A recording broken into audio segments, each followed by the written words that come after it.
Hello, this is the President. Hello, this is the President of the United States. Who is this? Is it you again? Look behind you. This is my private line. How did you get through? They're everywhere. All the time. We see them every day. But you have to look behind you. There is nothing behind me. How did you get this number? The spaceman told me. What spaceman? It doesn't matter. I'm telling you about monsters. Please, you must look behind you. Young lady, there are no monsters in the Oval Office.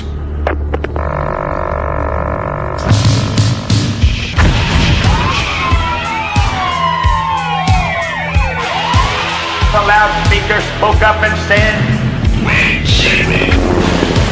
the loudspeaker spoke up and said, Wait, Jimmy.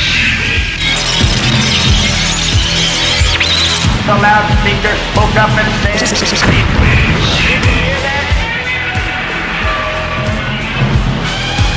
give up, give up, give up, give up. Wait, Jimmy.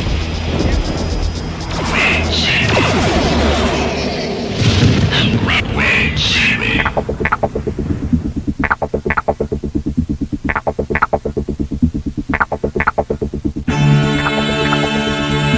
I'm Clyde Lewis, and this is Ground Zero.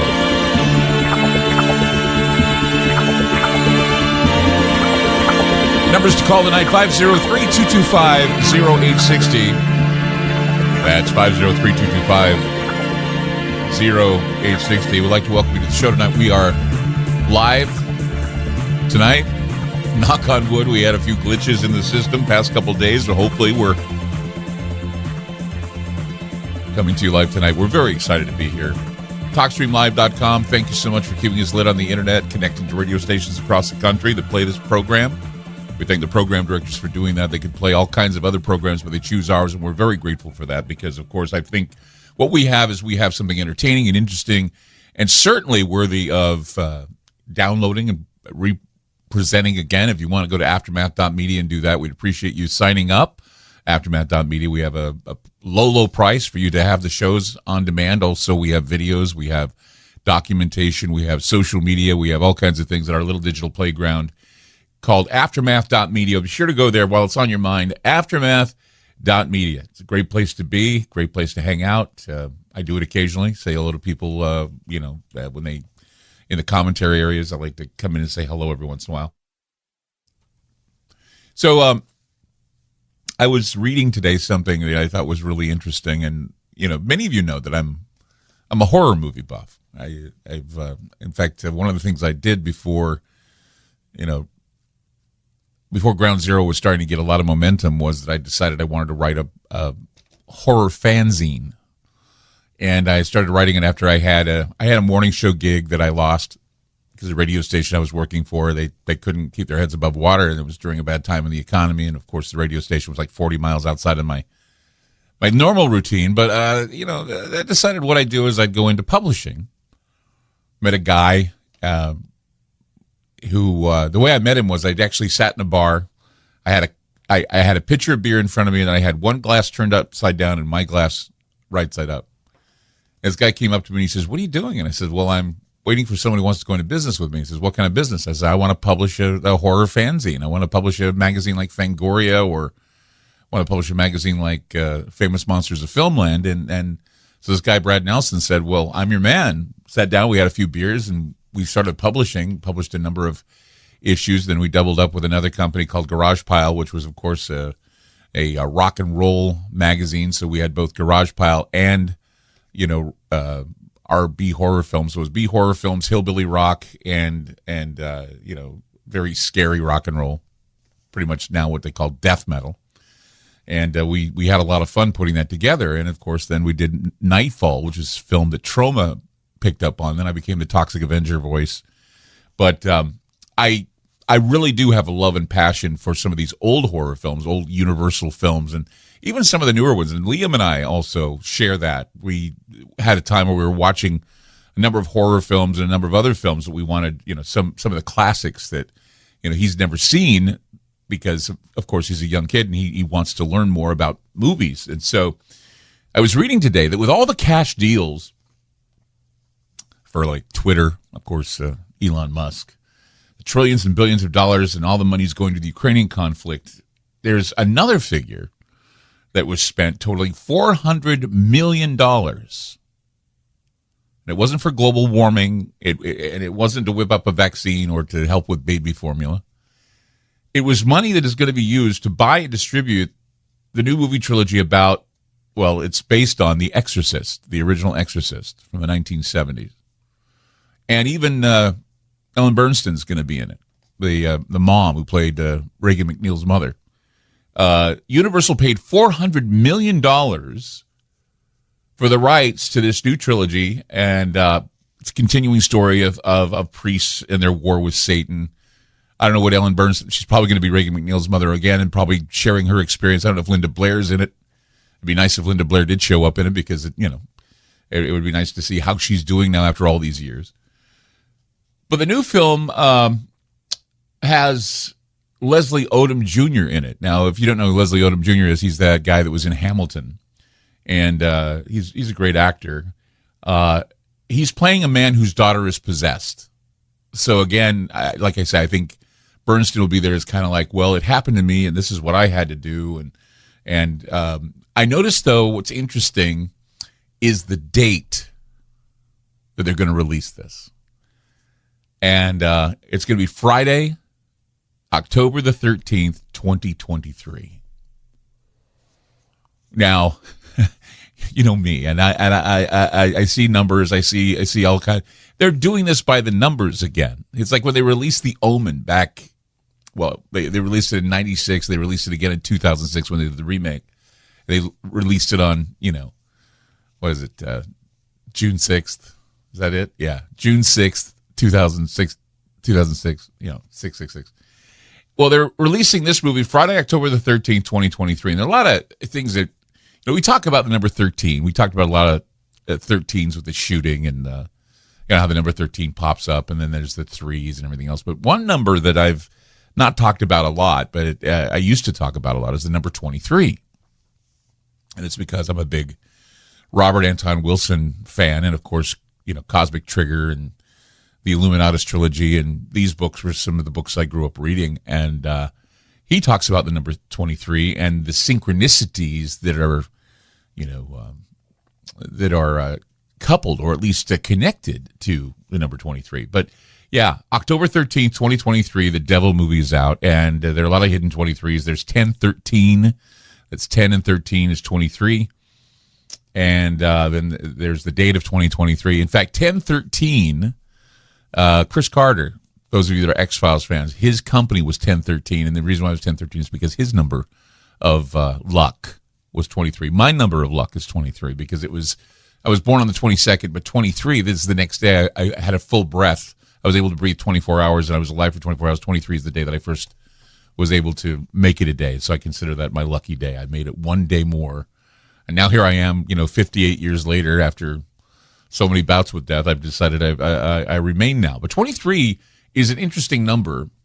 It's been called the Discordian Chaos number. And 13 has a lot of significance, but 23, it has some significance too. We'll talk about that along with this new movie, The Exorcist. It's the new trilogy. Universal, I think it's going to be a Blumhouse production, but I think Universal paid $400 million to secure the rights to it. I think it was once a Warner Brothers project, but now it's a Universal project. 503-225-0860. That's 503-225-0860. I'm Clyde Lewis. You're listening to Ground Zero, and we'll be back.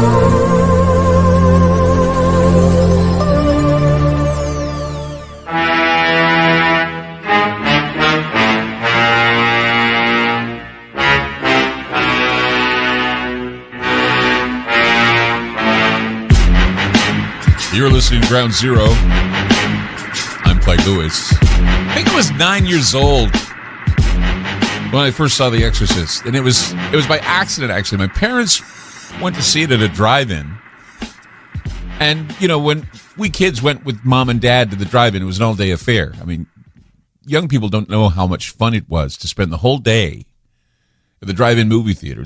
We'd have a swimming pool, we'd have like a little Ferris wheel, we'd have swing sets, we'd have all kinds of things, plus all of the bad junk food we could eat the whole day.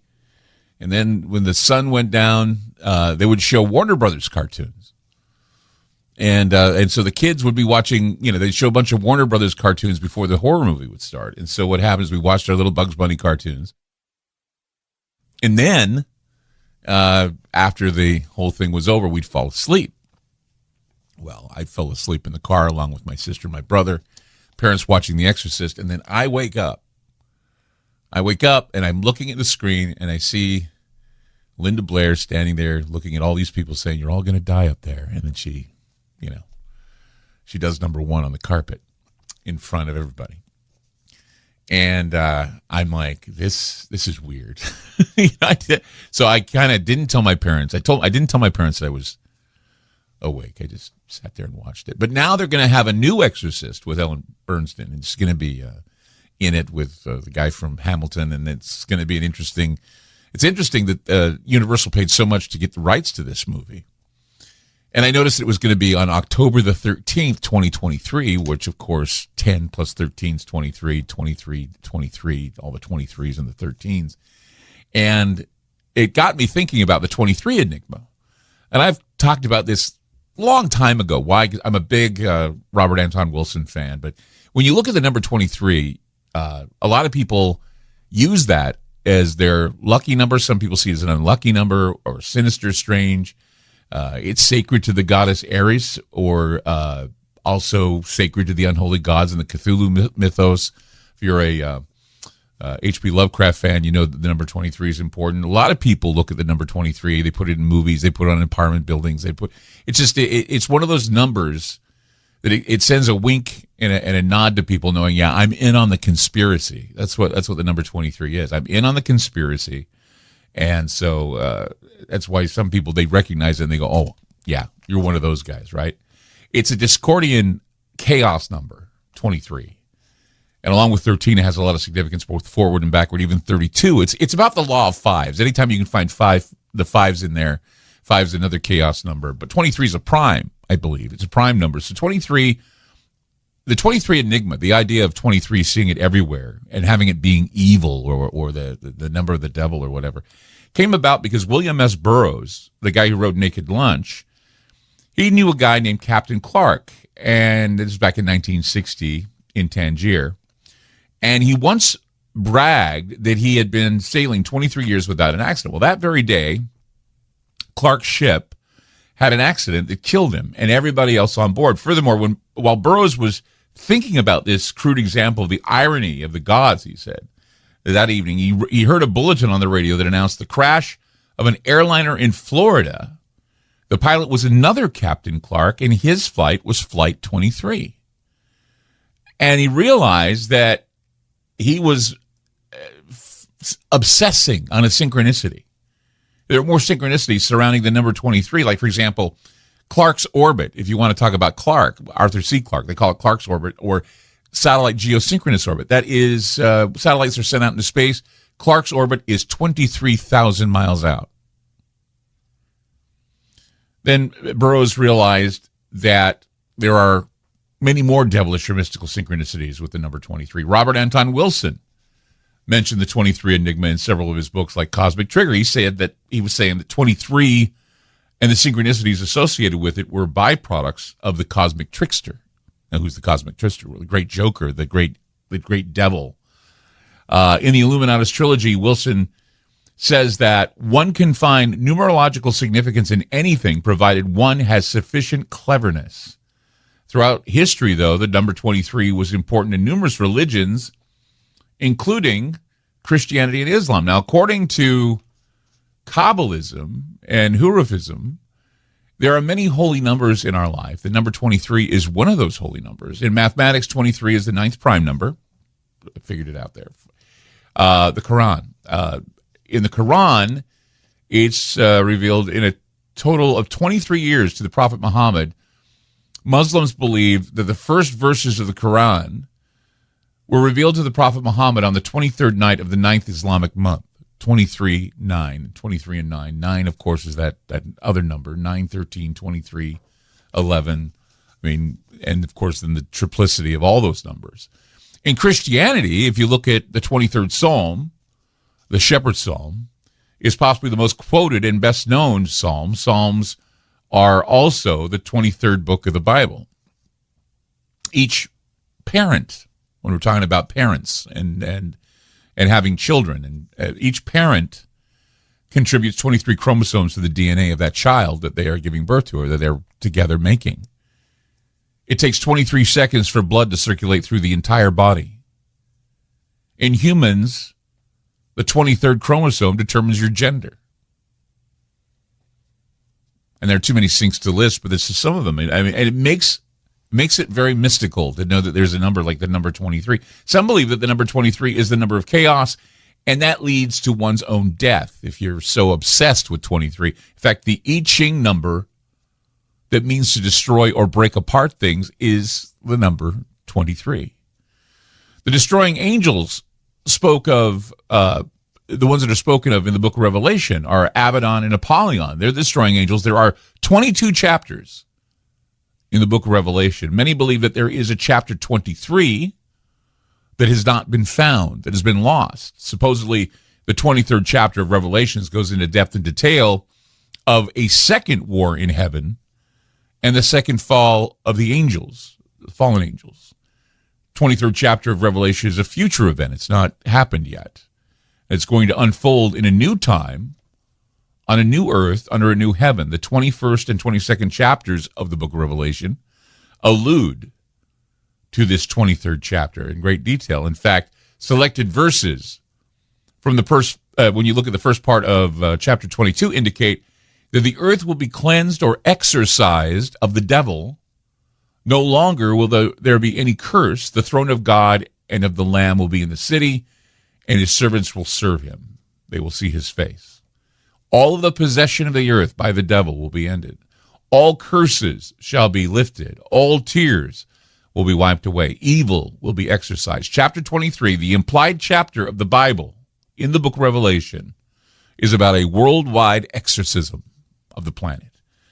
Question is, what exactly has to be destroyed in order to bring about this paradisical type of life, this idea that we are going to turn the earth into a paradise? Many Christians believe that it will be the government of the Antichrist that will be destroyed in the end, or the system of the beast. And many are going to die fighting against it. And Jesus warned that governments often fall into the trap of satanic practices. And so we must be cautious and aware of just what the government is doing. We need to be aware of that. And I know that a lot of people say, well, what about Romans 13? Well, yeah, what about it? I mean, yes, government's laws are God's laws as long as they're in line with God. We need to remember that. We need to remember that if there is a law that's to be made, if it's a law that is ungodly, if it's a law that takes away choice and liberty, which are the agency that I've talked about before, then we need to really question what this law is about. If a law takes away your agency, keeps you enslaved, keeps you in manacles of a damn soul, there's no reason for that law. There's no reason to follow that law. 503-225-0860. It's 503-225-0860. I'm Clyde Lewis. You're listening to Ground Zero, and we'll be back.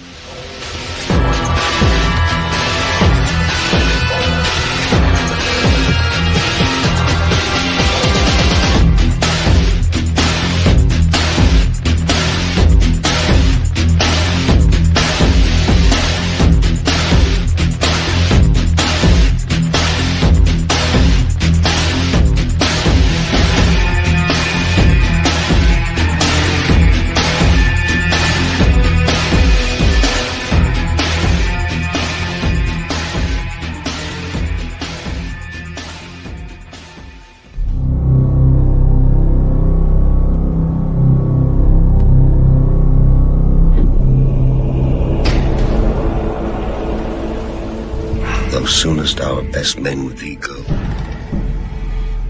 Rest of their bones and souls delivery. But those thou dost thinkest thou dost overthrow.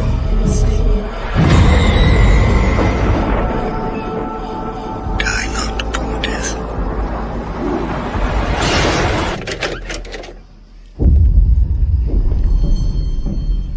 Nor canst thou kill me.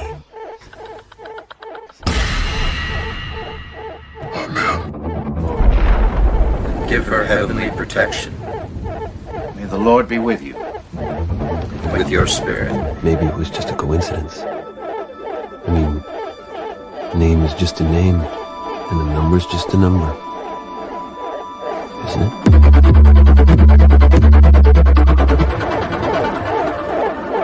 The number 23. A heart-wrenching odyssey into paranoia. One of the most horrifying metamorphoses ever told. I'm buying this for you. All I could think about was the number. I met you when I was... 23. And the day we met was?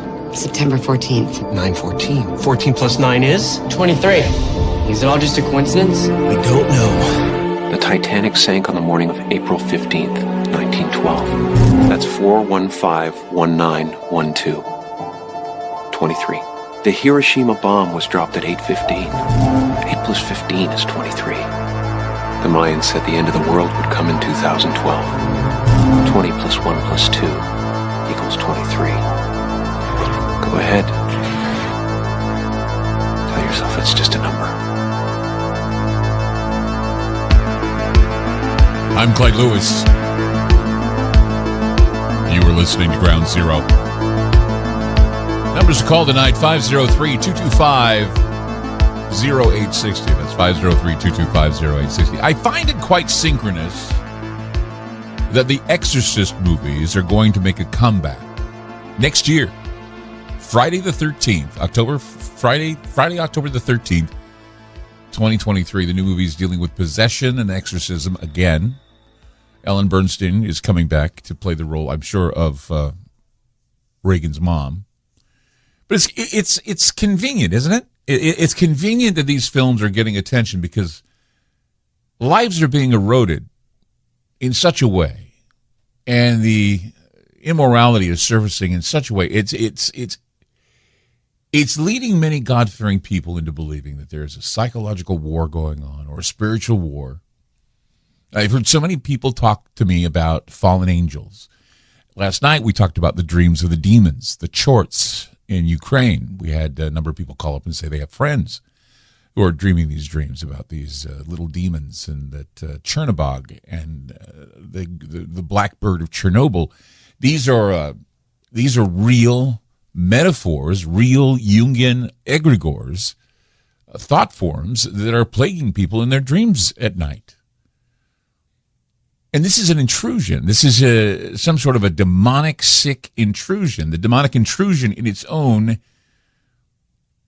is far beyond the appearances of shadowy figures or little impish demons cowering in the corner of a dark room. You know the ones that when you are awakened at night, you see them in the corner of your room. You wonder if something is there. You're wondering if it's just a pile of clothes and maybe the cat, and then suddenly you see it move in the shadow. Yeah, that's what I'm talking about. These demonic intrusions, whether they're metaphors or real, I mean, it's just this idea that it's a plague, that maybe we're all going mental. It's mental illness that has us in its grip one time, or maybe another. We're feeling it kind of crazy. Many of us are unaware, though, that we have a lot of intrusive thought patterns that tend to confuse us or even make us feel as though we're out of control. It's normal. And these thoughts can manifest into actions, but how we control them is the issue. I heard something on the radio today as I was coming in. It was during the Sebastian Gorka show. Some guy had said with the Peyton Gendron, the guy that was in Buffalo, the guy said, it's not what he carried in his hand that was the problem. It's what he carried in his heart. And I thought that was very profound, because it's true. What are we carrying in our hearts? What is intruding our hearts? Many of us are unaware that these intrusive things are happening to us. And these thoughts, and these ideas and these actions can manifest. And the veil, we know, and many people, you know who you are. You know that the veil is thinning. We are seeing and hearing more and more what appears to be evidence of a chaotic power that is now trying to destroy our way of life. And many people feel helpless and trapped. It's as if something as small as a tiny virus is entering its host and eating away at its ability to keep its sanity. This is far beyond something that COVID-19 would be, or monkeypox or something else. This is a virus that you can't shake because it's deep, deep down into the chemical makeup of your brain. Some who are infected cower in fear. Some people, they can't be afraid anymore. They can't take anymore. They die. Some kill. And this is the game. This is the end game. It's a game in the universe, and it's being permitted as we begin our pathway to self-annihilation. It's by design. That's the plan. They want us all to end our lives for the greater good, they tell us. See, the apocalypse we are seeking is a spiritual awakening, or it'll be a self-implosion to spiritual desolation. And as the veil thins, as the paradigm shifts, we're going to witness some real bizarre stuff. It's making my job easier if I want to talk about the paranormal, because the paranormal and the parapolitical seem to be going on. When I talk parapolitical, I'm talking about the evil in politics. And I was saying that, of course, Jesus was very adamant about politics and how he felt about politics. I find it interesting that no one really talks about it. No one really talks about that. Remember, you look at that scripture, that time in the Bible where Jesus is taken up to this area, and the devil says to him he wants Jesus to worship him. He offers him. He says, takes Jesus to the mountain. He shows him all the kingdoms of the world. And he says, all this I give you if you bow down and worship me. And then Jesus says, away from me, Satan, for it's written, worship the Lord your God and serve him only. So this story is implying that all political power, all the kingdoms of the world are being run by the devil. They're being run by Satan. I can give you all of it, Jesus, if you just worship me. And it's also noteworthy to know and to realize that Jesus doesn't deny anywhere in the Bible that political power belongs to Satan. He refuses to offer, he basically refuses that offer of political power because it comes with a demand to worship devils. Political power requires the worship of the devil, or turning one's soul over to Lucifer. Jesus seems to be declining the tempting possibility of trying to change the world through political channels. He rejects the state because he can only serve one Lord. And it's not possible to serve both God and the state. And that is important to understand. We seem to have problems with the separation of church and state. It's important to note that the state often wishes to have total control over religion and designates what is permitted for worship, even though the First Amendment guarantees the right of freedom of religion. When the state recruits the clergy under threat, and when the clergy is told to enforce state mandates, even unjust mandates, we need to understand that the state should also respect affairs of the freedom of worship and the freedom not to worship. Religion is slowly being taken away the technocrats are taking over religion right now. It's obvious that this is happening, taking away our spirituality. 503-225-0860. That's 503-225-0860. I'm Clyde Lewis. You're listening to Ground Zero, and we'll be back.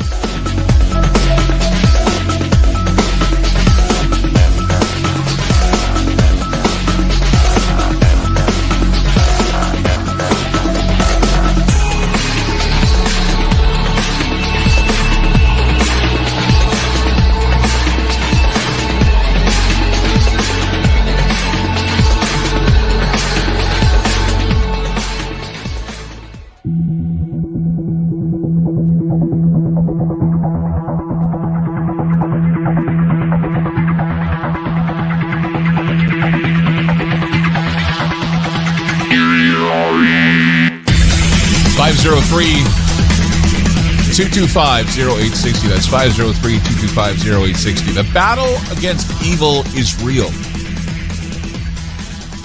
It is becoming more evident every time I turn on the television, every time I listen to the radio, every time I hear of something that they're requiring us to give up our agency, to give up our spirituality, to give up our ability to speak our minds. And even though I was reading the other day that they put, I guess, the Ministry of Truth on ice, they decided to get rid of it. So all of a sudden, get rid of it. Of course, Jankowicz drives me crazy, so I'm glad that she's out of a job. But I'm just saying that maybe what they did is they thought that the marketing was bad because everybody's calling it the Ministry of Truth. So they got to find another way to sneak it in. Got to find another way to take away our freedoms, another way to take away our agency, another way to take away our ability. Because if you go after the First Amendment, your ability to express yourself, they also take away your ability to worship. You realize this, because worship is part of that. Art is part of that. Music is part of that. All of the things you do to build your spirituality, they will take from you. Even expressing your grievances to your government or even to your God. Imagine praying.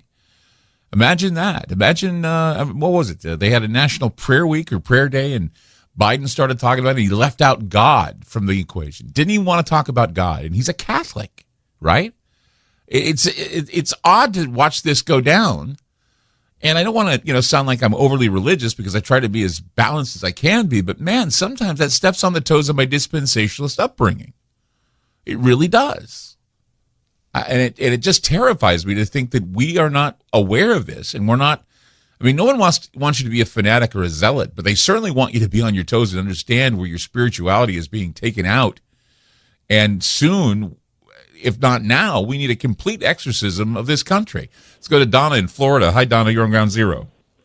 I can't tell you. My head is going to fall off because I'm nodding so hard listening to you going, yes. Thank you.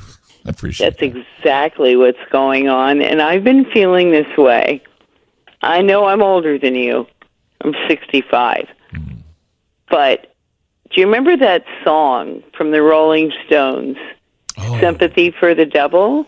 Pleased to meet you. Yeah. Please allow Let me introduce myself. I can't sing. But it's Lucifer. Yeah. And I've been watching this since the late 80s when I really listened to the words. I'm old enough to have heard it on, and I love the beat. But it is so true. Everything that goes on in this world is like Satan's demons are octopi, octopuses, plural, sucking into everything. Every tentacle everywhere. Absolutely. And sucking out spirituality, except for those of us who look at and know how to stay away from it. And it's true in our country, our government, especially now it's getting worse. I just wanted to thank you for all your comments and to awaken people to think hard about really what's going around you with the tentacles. Right. It's like a virus. It's like something that, we're all somehow being exposed to. Some of us, it affects us more than others. Just depends on how spiritual you may be. And I'm not talking about, going to church every day and being a good little doobie. Me either. I'm talking about. No, I don't go to church. Where is your heart? I can talk. What are you carrying in your heart? That's the thing. What are you carrying in your heart? What is the baggage that you're carrying? And is that heart so troubled that it may need help, that it may need supplication, that it may need... In fact, I was thinking today as in my car as I was driving in today, I all of a sudden had this epiphany. And the epiphany was about... Epiphany is one of the best words, Jasko. What's it? Well, I had an epiphany, and then I thought to myself how blessed I am. And I actually addressed that. I said, damn it, I'm blessed. I feel blessed more so now than I ever have. Because I've been, everybody has their moments of depression. I've had my moments of depression. Oh, sure. When my wife was out of town, I missed her, and I felt depressed about it. And I was like alone and thinking... What would I do? What can I do? You'll clean the house. Okay. What can I do? Just think of things that you can do. It's the doing, not the being, is what you're talking about. And I was talking about that last night. Are you being, or are you just going to play? You know, are you going to be someone or are you going to play someone? I think I want to be someone. I mean, that's what Nietzsche said. He said, are you going to be someone or are you going to be playing someone? Nietzsche, yes. And so I think it all comes together. I think a lot of what I talk about hopefully is coming together and people see that there's some method to the madness, if you know what I mean. Right. And what was that song? Where be or not to be, but the song Doobie Doobie Doo. Is that Sinatra? Yeah, I think that should be an end for Sympathy for the Devil. Huh? Doobie Doobie Doo, I'm the devil. Doobie Doobie Doo. Thank you, Donna. Doobie Doobie Doo, I'm the devil. Let's go to Mark in New Hampshire. Hi, Mark. You're on Ground Zero.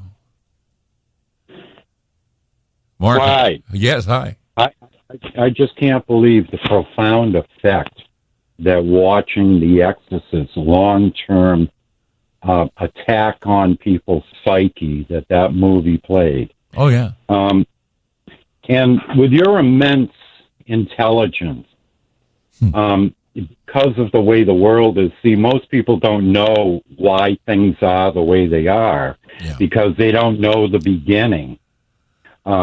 And I won't go there because it'll take too long and you'll cut me off. But how about we talk about something that affected you on your way into work? Like putting gasoline in your automobile. Yeah. Why don't we talk about Lindsey Williams and having him as a guest before he dies? I don't even know who that is. Ghost Island. You know where I'm going. Well, you know where I'm going. Why would I want to talk about Wolf Island? In the history of drilling oil. People tell me in Alaska that you're full of crap. The largest oil pool but in the world. But that doesn't stop you, does it? Enough oil to supply the world for the next 200 years at the rate that we're going, and put the other 3 pipes in. The bridge trestles, the hangers, there's room for 3 more pipes. Well, that's your topic. Natural gas. That's your topic. You go have a radio show, and you can get a bunch of people to talk about oil pipelines in Alaska, where a number of people from Alaska, who, whenever you call, say to me that they think that you're full of it. Sorry, man. I mean, it's like there are a lot of things that we can talk about, but I don't know if I could do a whole show about this island, whatever, I just see. That's the thing is I think people don't understand that, you got to do something that everybody can be privy to. And you don't want to, you want to try not to be too over the heads of those you're talking about because, they'll just tune out, find something else to listen to, like hockey or something. It's like, we don't want to do that, do we? Anyway, 503-225-0860. That's 503-225-0860. I'm Clyde Lewis. You are listening to Ground Zero, and we'll be back.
Hey guys, it's Clyde Lewis from Ground Zero. With the rise of the cancel culture and an increase in social media censorship, we need to make a big change. So we decided to create a very unique digital platform. It's called Aftermath.media.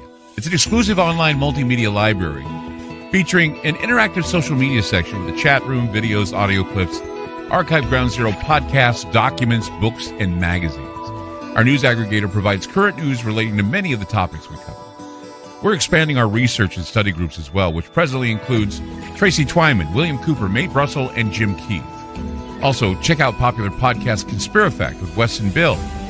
Updated apps will be available soon. The monthly subscription for Aftermath is only $10 a month, and if you sign up now for the yearly subscription, it's only $79. If you want to hear the shows you love and support Great Talk Radio, go to aftermath.media. Again, that's aftermath.media.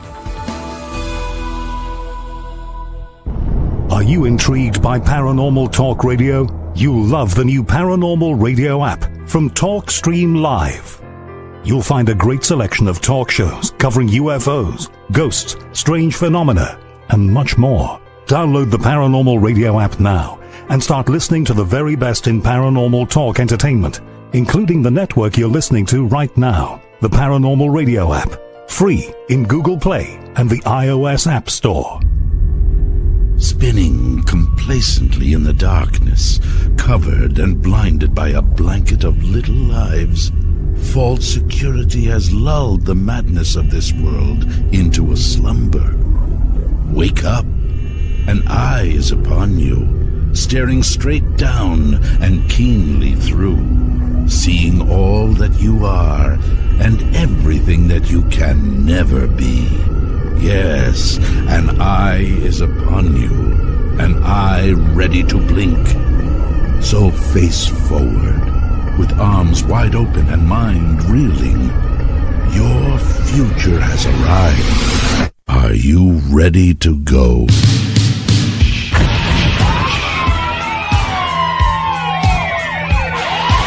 The loudspeaker spoke up and said, Wait, Jimmy.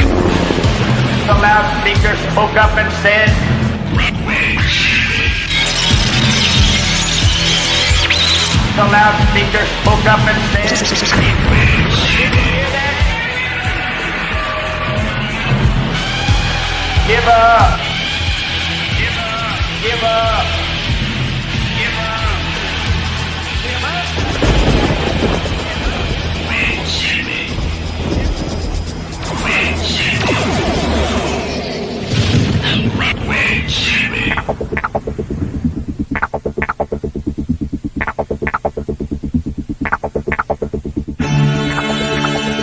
I'm Clyde Lewis, and this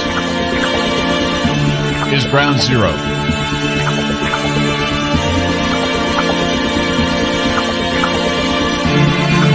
The numbers to call tonight, 503-225-0860. That's 503-225-0860.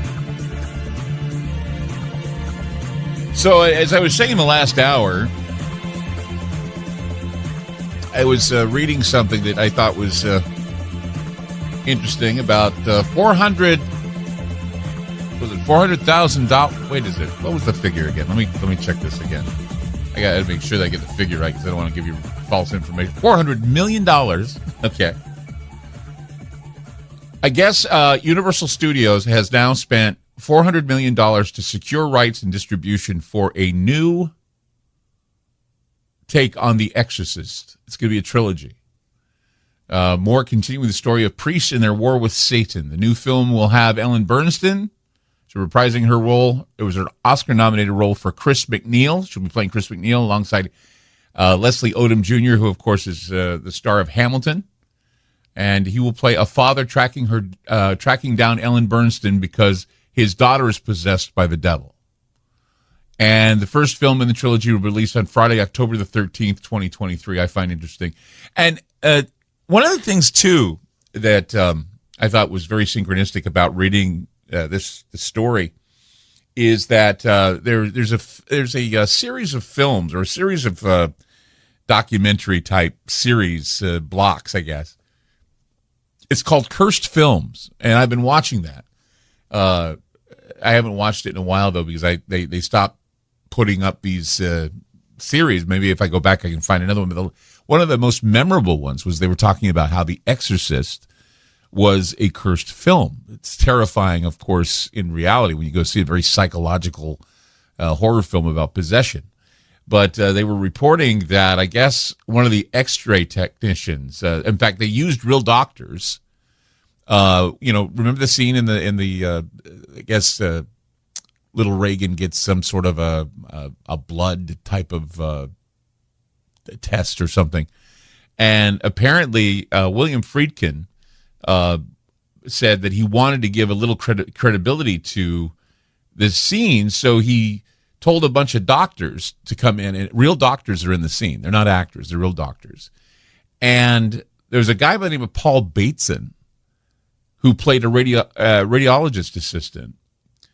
And come to find out that after The Exorcist went into theaters and everything, this guy Bateson went on to kill and dismember a number of gay men that he targeted, and he basically dismembered and cut up and killed them. Bateson worked at New York University Medical Center as an X-ray technician.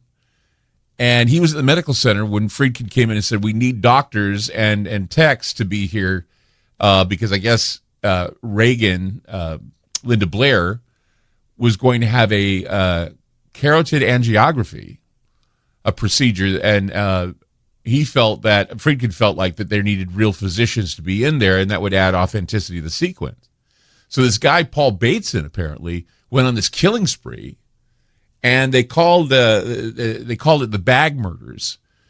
And it all came to an end because I guess Bateson decided to kill, or he met Addison Verrill, who was this movie critic.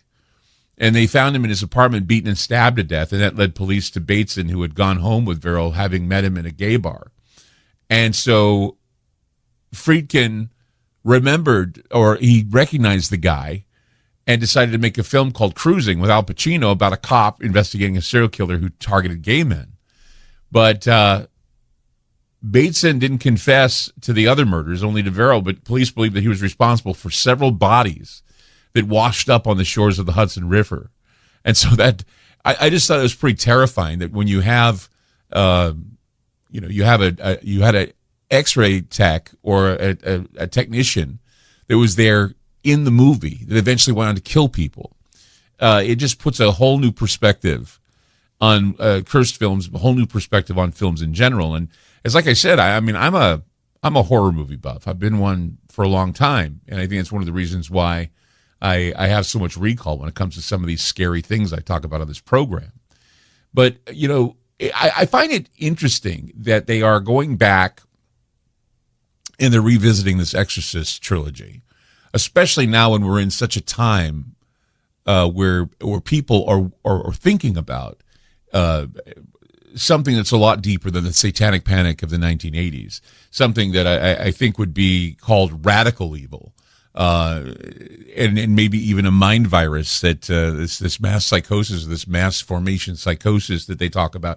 There was a doctor by the name of E. Fuller Torrey. He was a psychiatrist, and he claimed that people who are doing these horrible things are possessed, but they're possessed by, they're possessed by what he calls a mind virus, a demonic virus of some sort. And he says, we're seeing mental illness increase in the world at a faster rate. He believes it has something to do with environment toxicity. He believes it has everything to do with an unknown virus that somehow has come through and is now increasing the rate of instability within the brain. He and his colleagues suspect that such an unknown infectious agent is responsible for not only the increase in mental illness and murders and killings, but it has everything to do with, he looks at it with talks about the biological factors as well, such as changes in diet, exposure to toxins, growing population, urbanization allowed this infectious agent to permeate and to move. It's a parasite, he says. It's spreading rapidly. And this brings to mind the idea that perhaps possession is something more than just the devil.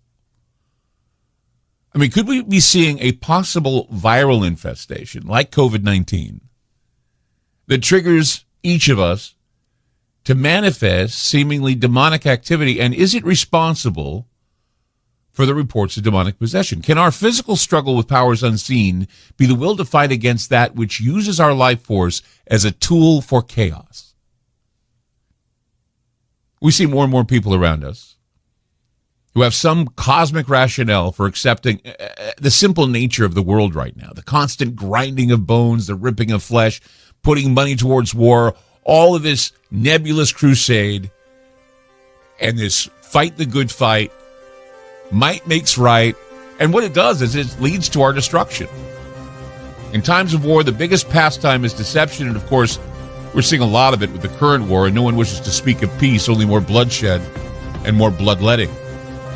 503-225-0860. That's 503-225-0860. Back with more Ground Zero. Don't go away.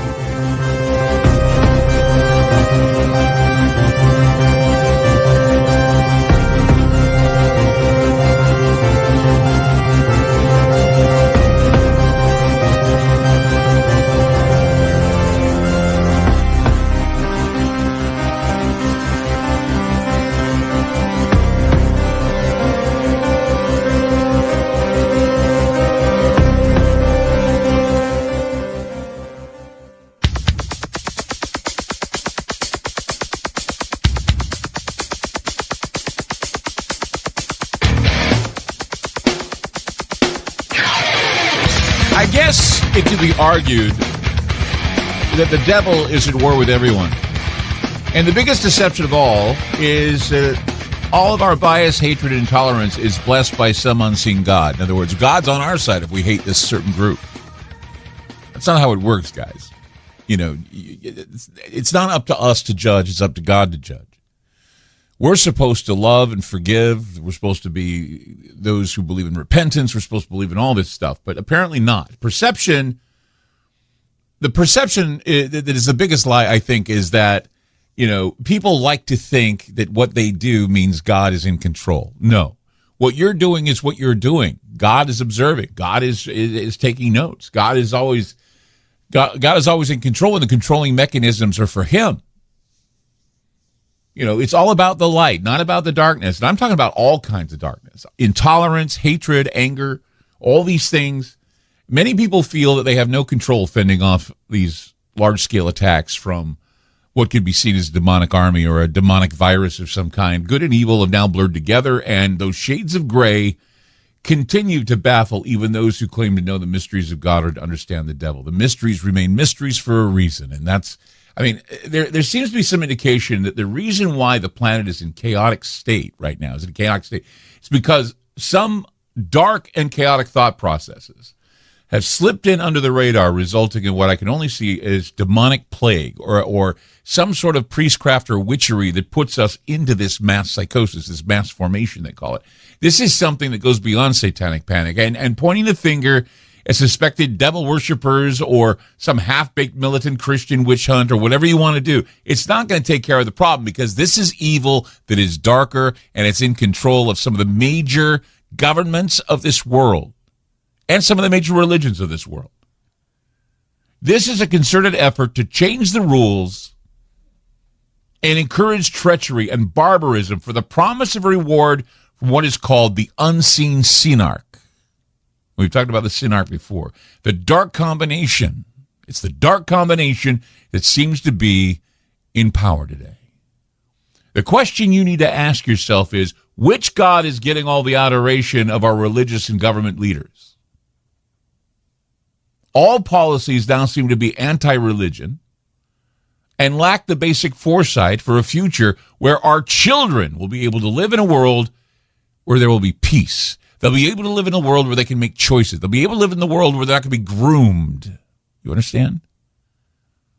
Groomed to be something they're not. Groomed to be something that they say that they can identify with rather than being a person, a human, a child of God.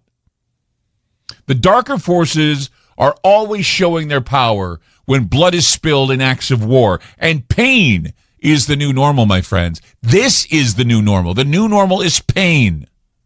Pain, and it's not going to be, it's not surprising to see that these darker manifestations appear everywhere, in public, television, radio, internet.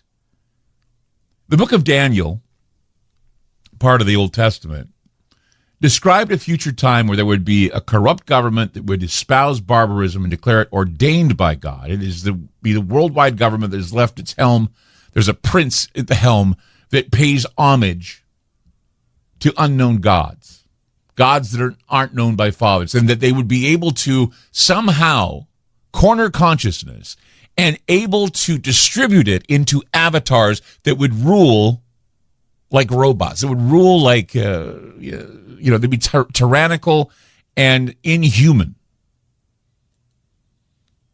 Consciousness is in the process of being quantified now for artificial intelligence, and it will eventually be transferred into other bodies through ritual and scientific practice. It's essential for the transhumanist culture to download a soul, either corrupt or otherwise, into an avatar. This would be the perfect AI. The perfect AI.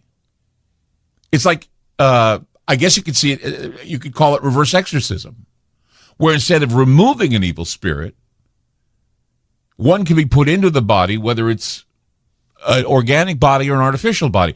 Imagine the act of fourth dimensional beings being placed in a body instead of being exorcised by the clergy. It's an act of reverse exorcism where walk-in spirits will be conjured and placed in the body of someone who is open to the idea. Imagine going in and having a spirit put in you. Take on a whole new idea of spiritual role-playing, wouldn't it? Where the spirit or demonic entity would be cast in a body, much like the same way Jesus cast those evil spirits into pigs. Remember that story in the Bible? It would be a perversion, for sure. It would be a perversion and an abuse of power. And I've always been taught that God will not be mocked, but they do it all the time, these technocrats. They play God, or they take the matters of God into their own hands.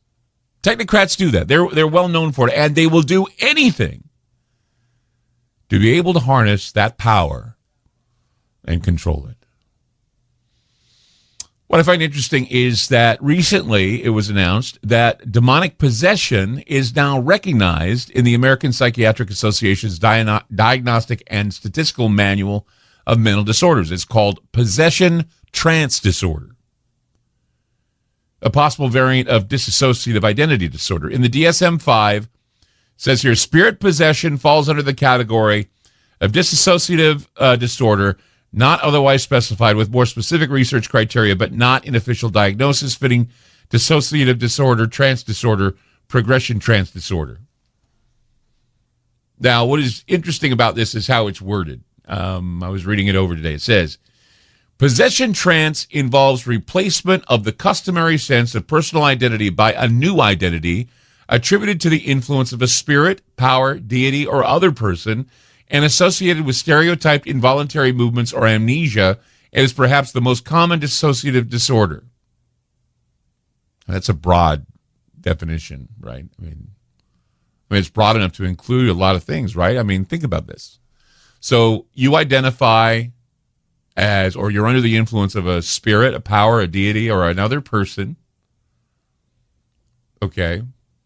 So that's pretty broad. I mean, that's broad enough to include anyone who identifies as someone other than themselves.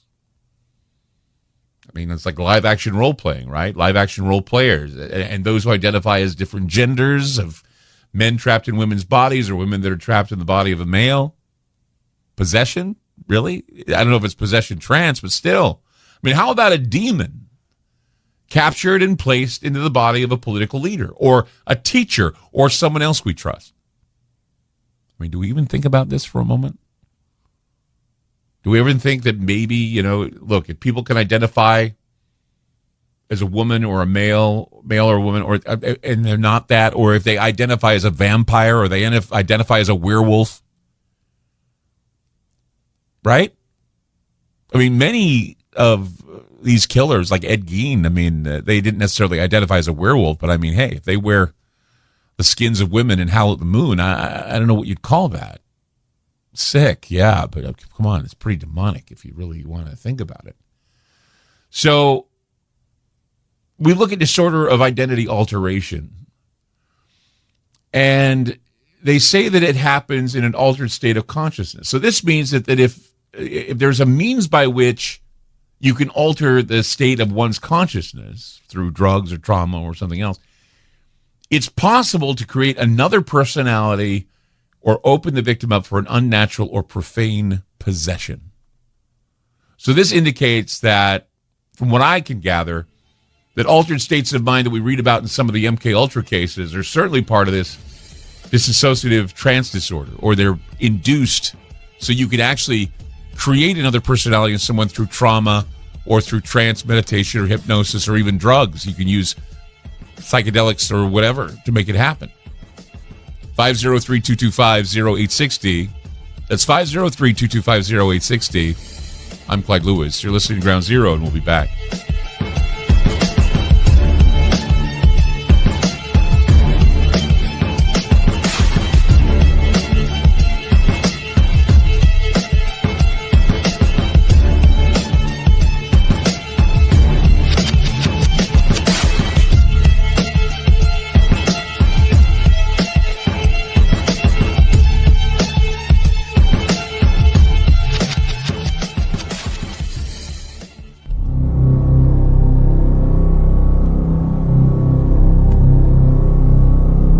Don't ask it any questions or pay any attention to what it says. It? We won't be dealing with Emily tonight. Lord Jesus Christ, have mercy on us. Is everybody in? Is everybody in? Is everybody in? The ceremony is about to begin. Yes. Let's begin.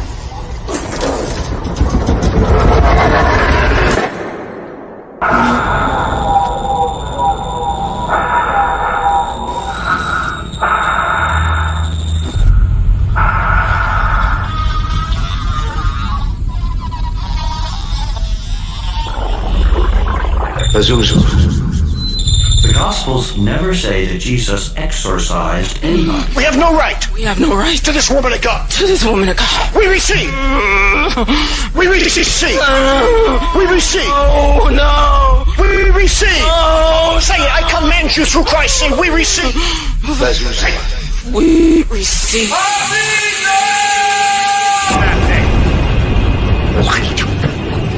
1, 2, 3, 4, 5, 6. Trick or treat, I give you trick and treat. 1, 2, 3, 4, 5, 6.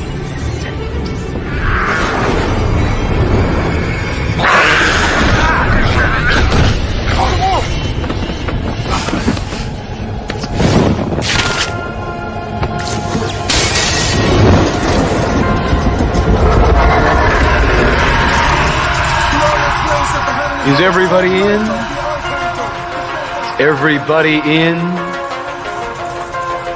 Everybody in? The ceremony is about to begin. I'm Clyde Lewis. You're listening to Ground Zero. So demonic possession is now being recognized by the American Psychiatric Association's Diagnostic and Statistical Manual of Mental Disorders. They're calling it possession trance disorder, possible variant of dissociative identity disorder. We wanted to invite Father Gary Thomas on the program. Many of you remember Father Gary Thomas, who was the subject of the film The Rite, where he was trained to be an exorcist. He's no longer an exorcist. He's now at a different seminary. But he did write us back when we asked him about this demonic possession being a possession trance disorder. Father Gary Thomas writes back to Ground Zero when we asked him about how he felt about this. He said, classifying a demonic affliction as a mental disorder is absolutely nonsense. It is a denial that intelligent evil actually exists and there is a preternatural creature who does hate the human race and is responsible for much of the world's suffering. Father Gary goes on to say, I am sure that the Satanists love this display of ignorance because Satan's biggest deception is to convince people that he doesn't exist. He says this is a terrible disservice to the public and to many who have mental issues, but also a demonic affliction as well as those who are in mental hospitals or under the care of mental health professionals who need spiritual care. Father Gary Thomas replied to us. He was told by the diocese that he should not do any more interviews. So he did, though, write us and tell us exactly how he felt about this. And I think it's interesting because, you look at stories of altered states, you look at MK Ultra, you look at, in fact, if you look at the accreditation of the Board of Psychiatry, they say modern medical practice agrees that physical well-being and mental well-being are intertwined with spirituality. And they go on to talk about something called somatization disorder, defined as a recurrent and multiple medical symptoms generally with no discernible organic cause. The symptoms are physical, mental, and spiritual. A fear survival response to emotion and psychology or physiology. Integrative medicine is the combination of treating mind, body, and spirit. An alternative to traditional psychiatry, psychoneurology bridges ancient wisdom with leading-edge technology to pioneer an entirely new paradigm in healing and wellness. Wow.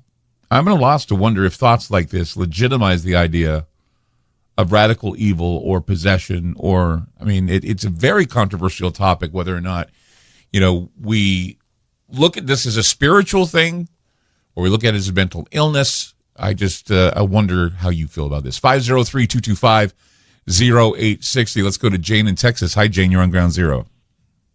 Hi, Clyde. Long time. Glad to be tuned in tonight. Thank you.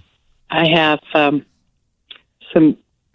personal experience with someone who's been not possessed but oppressed, and who the doctors all decided was mentally ill, but that was my mother.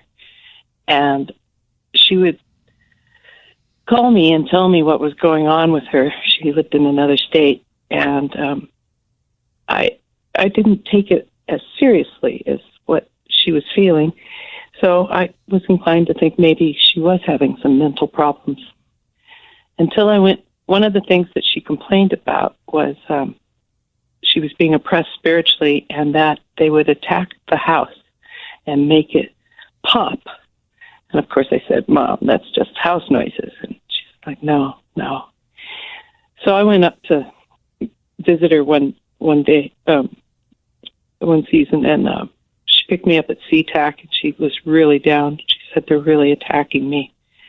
And so we got a motel just outside of SeaTac, and we went to bed, and she was just crying.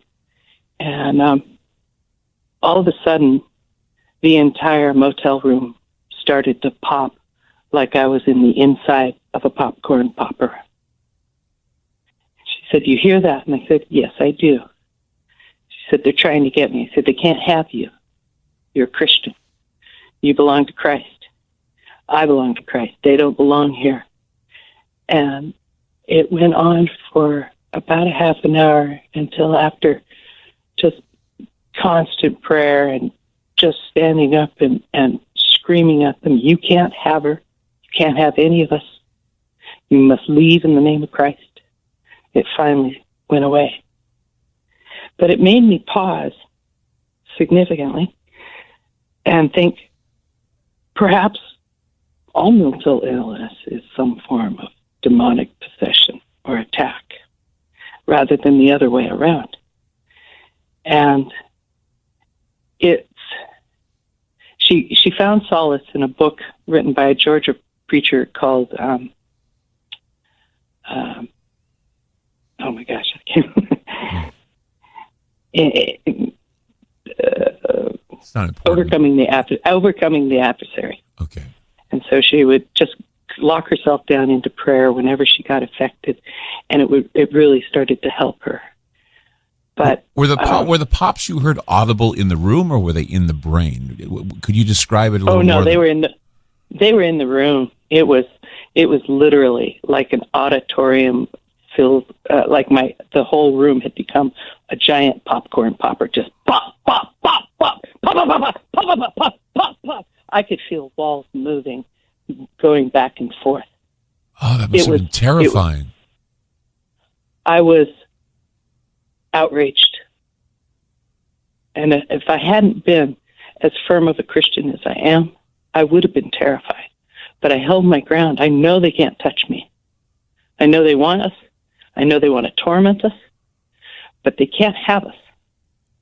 but they were doing everything within their power to beat her down. Psychological torture. Doing torture like that is... Oh, my God. It was unreal. And, you know, I was the only person in our whole family that wouldn't call her crazy. Well, Jane, Because... well, I mean, we're running out of time, but I'm just... Hey, one quick thing. Quickly, yes, quickly. Hurry.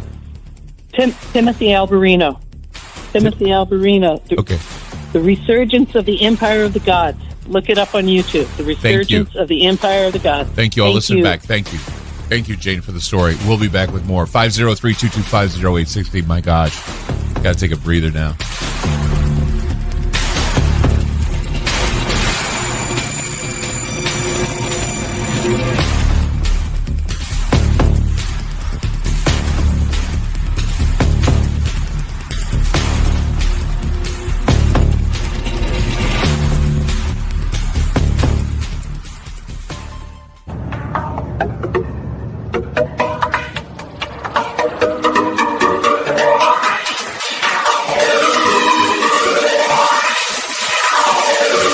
Go to Lou calling in from California. Hey, Lou, you're on Ground Zero.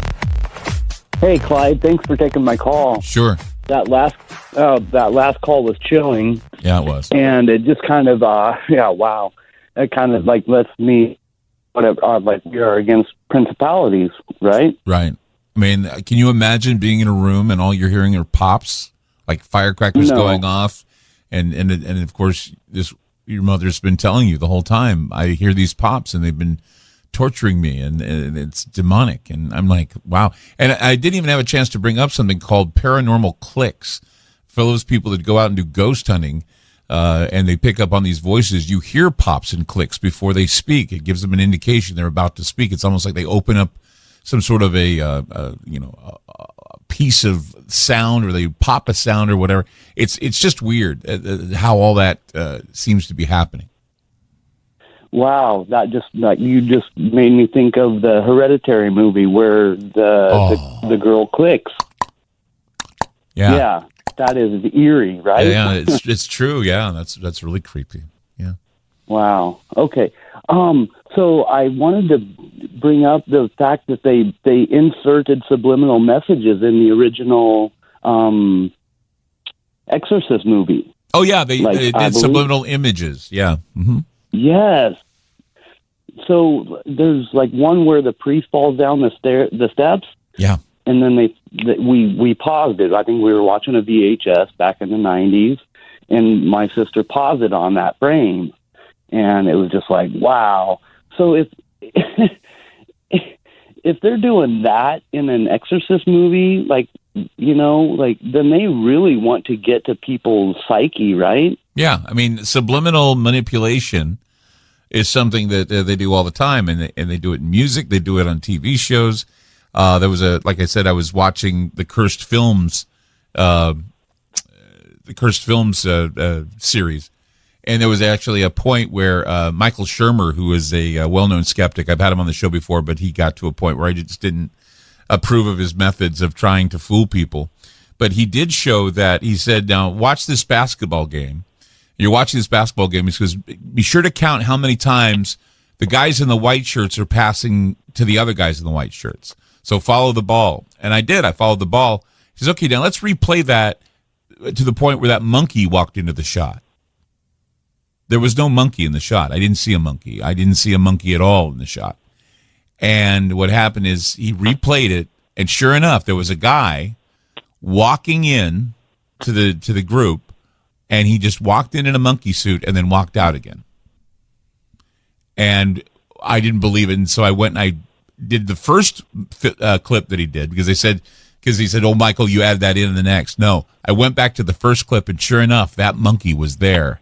I didn't see it because I was focusing on something else. But that monkey walked right in, the guy in the monkey suit, walked right in the middle of that group playing basketball.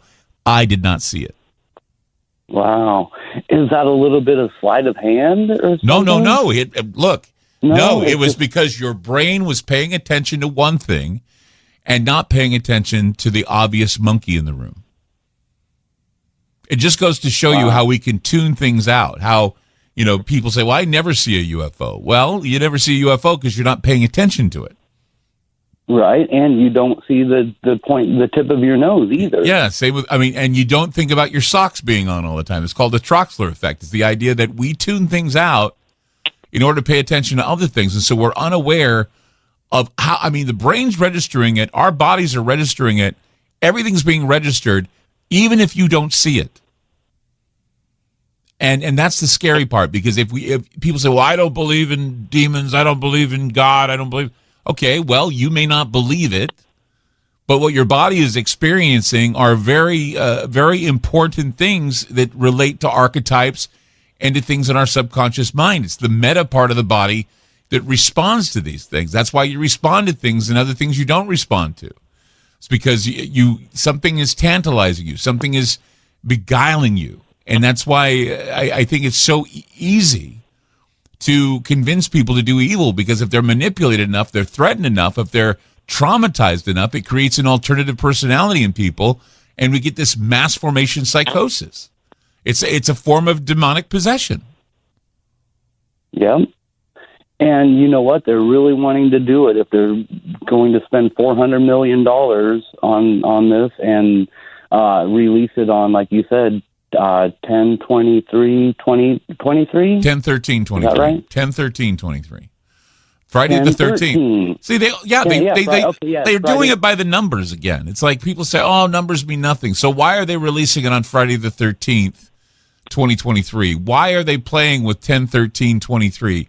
Why are they playing with the threatened sequence? Because they know it's going to get people. It's going to affect them. And that's what psychological operations are. That's what propaganda does. That's what manipulation is. If you think you're making your own choices now, I've got an algorithm I want to introduce you to. I think algorithms are the equivalent of electronic demons. They're there to push, to tempt, and to shove people into directions that they've never gone before. And this is a type of possession that I think we need to look into. And maybe even, while they're talking about taking away free speech on the internet, why don't they talk about the algorithms they use and how those algorithms are pushing people into these ideas? And these algorithms are pushing people to do things they wouldn't normally do. Right. It's by design, I think. It is by design. It's got to be a reason why there's got to be a reason why we're the way we are now. And you can either believe this doctor that says it's a virus. You can believe that it's a mental disorder, trans mental disorder that the psychiatry is talking about. Or you can think it's the devil. You can think it's a demon. You can think it's the dark spiritual nature of where things can go when we allow chaos into our lives. So which is it? That's the mystery. Which is it? That's the mystery, yeah. That's a good question. I guess maybe we're going to find out soon. We'll find out soon enough. Yeah, you're right. We will, Lou. We'll find out eventually what it all is. Appreciate the call, Lou. Thank you so much for sharing tonight. A fascinating show tonight, Clyde, as always. Thank you. Yeah, thank you so much. Thanks for taking my call. Love you, bro. Love you too. Take care. Thank you. Yeah, we're going to have to figure out exactly what this is, because we can say, it's manipulation, it's psychological warfare, or are we just throwing our hands in the air and giving up our agency? Letting someone make the decisions for you. Letting an algorithm make the decisions for you. Giving up your agency. Why? Because you're afraid of death. You're afraid of death.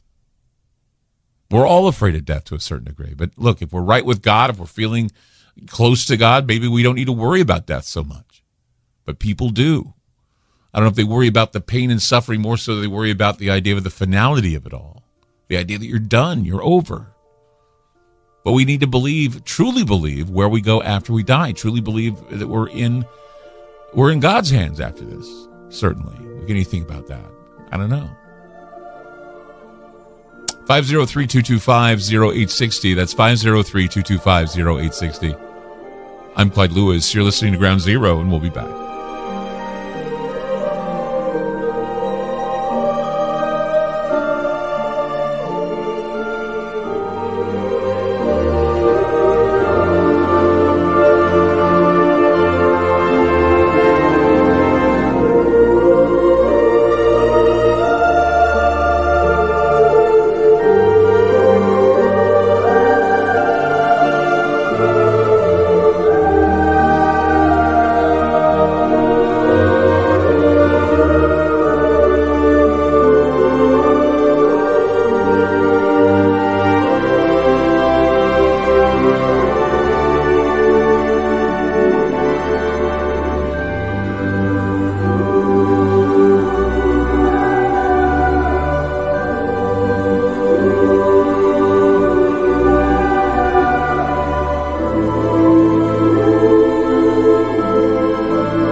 new music app? Yeah, check it out. Surfer Music Discovery. It links to thousands of online stations, but the twist is you see the song names and artists that are now playing live. That's different. No guessing. Looks like a waterfall of music. So many formats. Rock, oldies, country, R&B, jazz, and a whole lot more. How's that spelled? Surfer. S-U-R-F-R. Is it expensive? It's free. No need to sign up or sign in. Get the Surfer Music app free from Google Play or the App Store.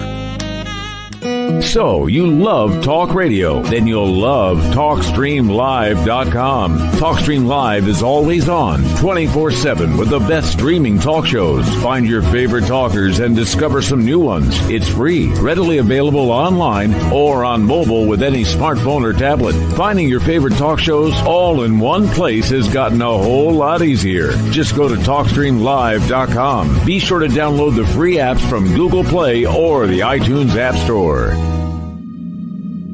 Join me on a journey where getting lost is the only true destination. For the past, present, and future all coexist on the same timeline, where happiness is an illusion.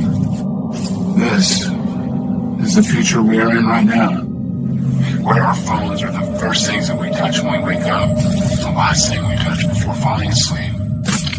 Radiant, seductive screens we so lovingly, endlessly gaze upon. Much like you're doing right now. Welcome to a future where our true reflection is only revealed once the screen goes dark. Welcome to the darkness. I hope you find it enlightening.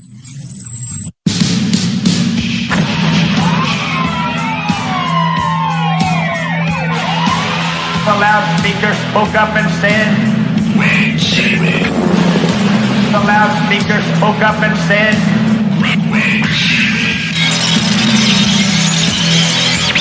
The loudspeaker spoke up and said, Wait, Jimmy.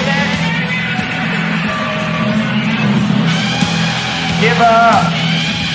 Give up. Give up. Give up. Give up. Wait, Jimmy.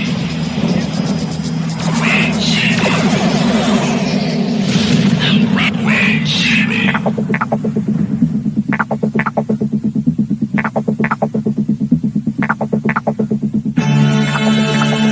I'm Clyde Lewis, and this is Ground Zero. The numbers to call tonight, 503-225-0860. That's 503-225-0860 if you want to be a part of this chilling show. It's been chilling the whole night. Talking about demonic possessions and the idea of it perhaps being recognized by the psychiatric world. Who knows? But here's the thing. I would surmise that radical evil and possession are very real things, and that the powers that be are aware of its potential as a weapon of control. Something radically evil is fueling the scarcity and destruction of everything we have fought for in the past.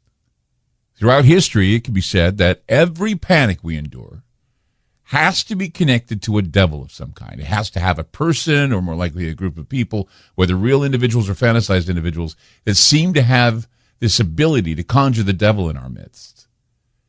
Those that want to exercise their agency and freedom of mobility are now being labeled the devils. Used to be that being aware of your freedom, fighting for your freedom, was a good thing. Now you're a devil if you want to do it.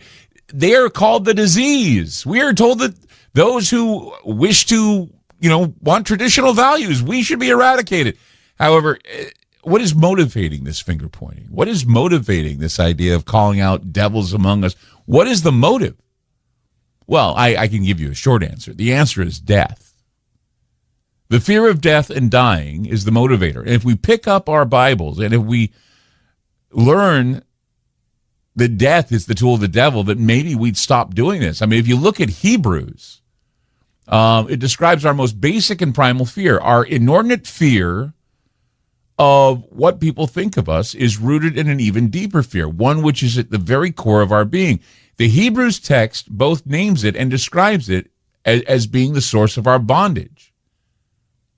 In order to unlock the secret of the text, you have to kind of move your interpretation. It's going to allow this, hopefully, to understand this powerful diagnosis of a wider and deeper effect that has to do with the idea of why so many people appear to be possessed by demons, or at least the majority of people feel like that something is wrong and they're possessed.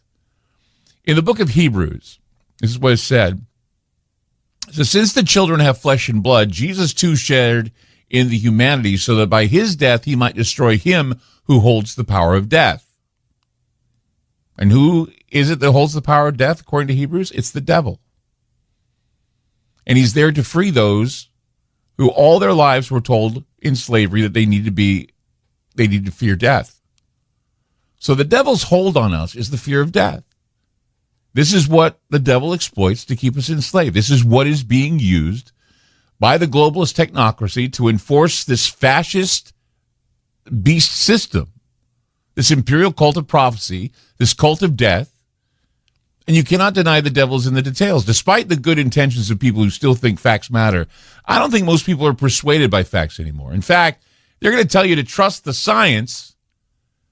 Well, they don't even know what the science is. They don't even know what science they're trusting. They have rejected faith in God, and they have put their faith in the technocracy to save them from death. Even though the death was never certain, death is always the potential.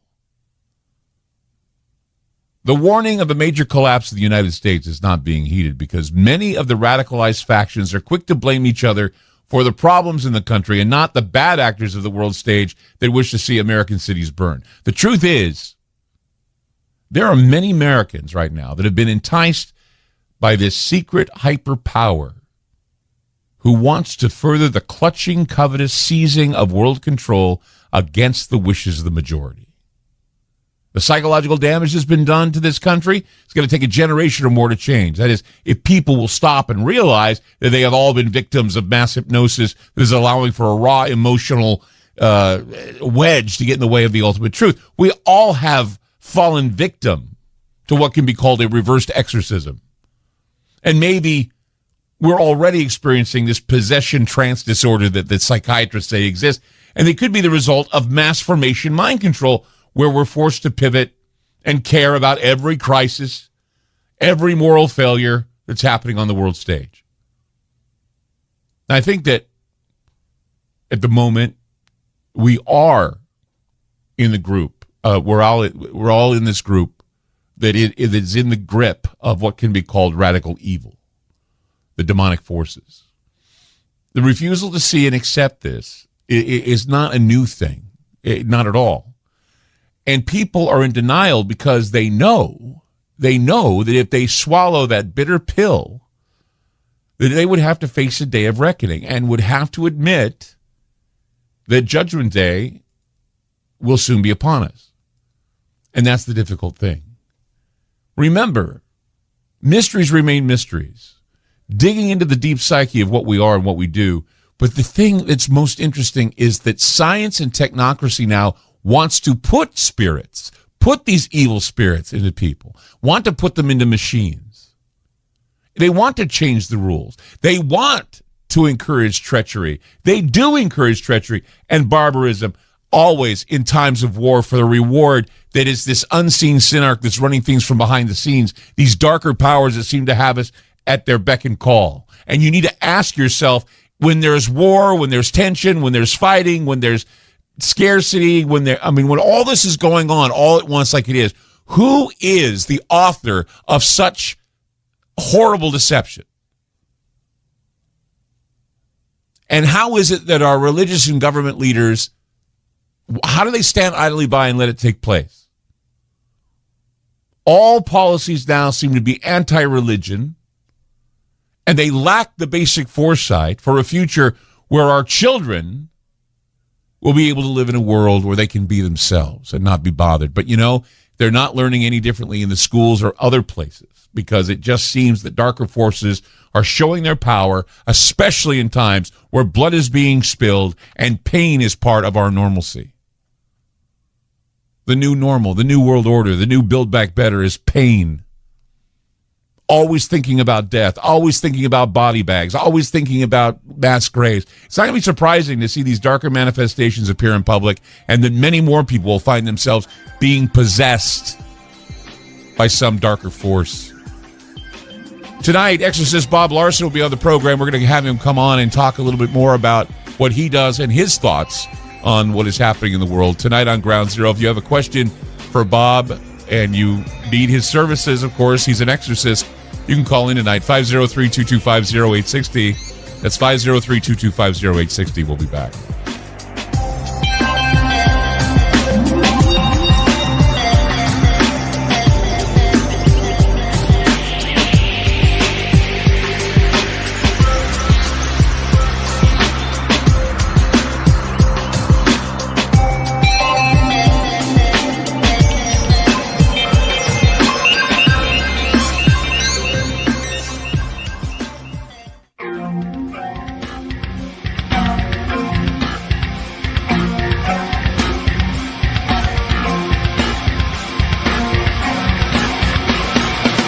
It's always a pleasure to have on this program Reverend Bob Larson.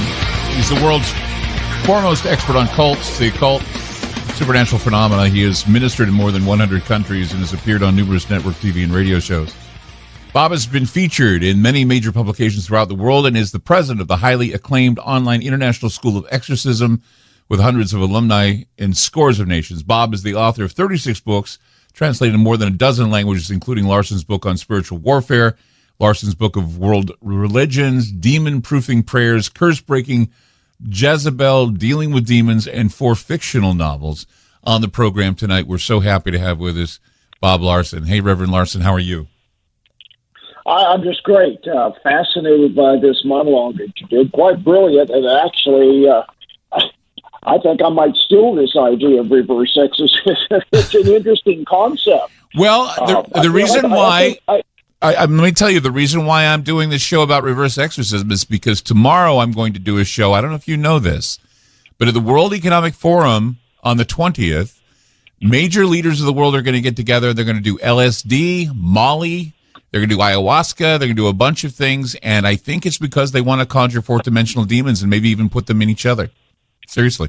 That's pretty interesting. Actually, I was just thinking here, but just before you said that, you know, right now, ayahuasca is a huge thing, altering consciousness. There's a major move, even, I understand, by Johns Hopkins University to experience the reality of LSD as a way of treating mental illness. And I'm like, what kind of an insane rabbit hole did we go down to reach that point? Right. We're going to induce mental illness and solve the problem. Well, I wrote Ron actually wrote a letter to Father Gary Larson. Of course, he was the gentleman who was part of that. It was his story, The Rite, was that movie that was about him training at the Vatican.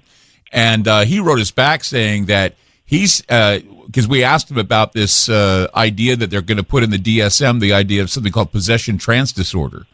And he said that it's nonsense. It's the way psychiatry is trying to destroy the idea that there is a real devil out there that's possessing people. I think that's well put. I'm very suspicious of social scientists who are trying to interpret things such as spirit possession without some kind of moral or spiritual code to go by. Their world is the world of naturalism. And they don't understand the world of the preternatural or the supernatural. And they are really out of their league on this one. But more to the point, I think you made an excellent underscore here about how the social situation is preparing us very much for this kind of mindless acceptance of whatever the technocrats, whatever the political leaders, whatever those who know better than us, the Faucis of this world, want to do to us. I mean, we're being set up for something. It's called the Antichrist. But precursor to that, we got some dangerous things happening. Well, wouldn't you agree with me that when Satan took Jesus to that high point in the Bible and he said, I will give you all of these kingdoms if you just fall down and worship me, wasn't he really saying, I'll give you all the political channels you want, all of the monarchies you want, just worship me, which basically indicates that monarchies, papacies, or whatever have been corrupt and have been actually taken over by Lucifer. Well, I think you're absolutely correct. And remember what Jesus said when Peter drew his sword, cut off the ear of the man who was trying to arrest Christ. And he said, if my kingdom were this world, my people would fight. My kingdom is not of this world. So what he was really saying was, this world's kingdoms are controlled by the devil. And that's why Christ would not bow down. He did not challenge Satan's assertion that he could give Christ all these kingdoms. They did belong to him. The Bible tells us he is the God of this world. If he is the God of this world, we have to assume that there's a social-political alliance that somewhere, without getting too conspiratorial here, there is something going on. Right.